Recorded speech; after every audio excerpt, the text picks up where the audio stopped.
السلام علیکم۔ حرام اور حلال گوشت۔ عربوں کو اونٹ کا گوشت کھانے کی عادت ہے، اس لیے ان کی طبیعت میں نخوت، غیرت اور سختی کا عنصر بہت پایا جاتا ہے۔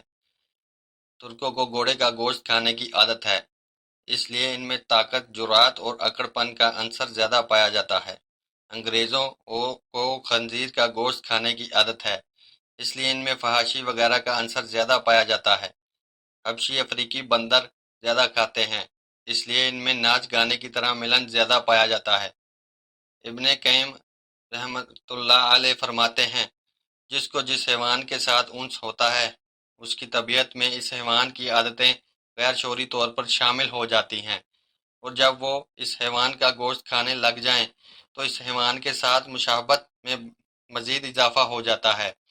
ہمارے زمانے میں فارمی مرغی کھانے کا رواج بن چکا ہے، چنانچہ ہم بھی مرغیوں کی طرح صبح و شام چوں چوں تو بہت کرتے ہیں، لیکن ایک ایک کر کے ہمیں ذبح کر دیا جاتا ہے۔ فارمی مرغی کا گوشت کھانے کی وجہ سے ہم میں سستی، کاہلی کی، ایک جگہ ٹک کر بیٹھنے کی، سر جھکا کر چلنے کی اور پستی میں رہنے کی عادتیں پیدا ہو چکی ہیں۔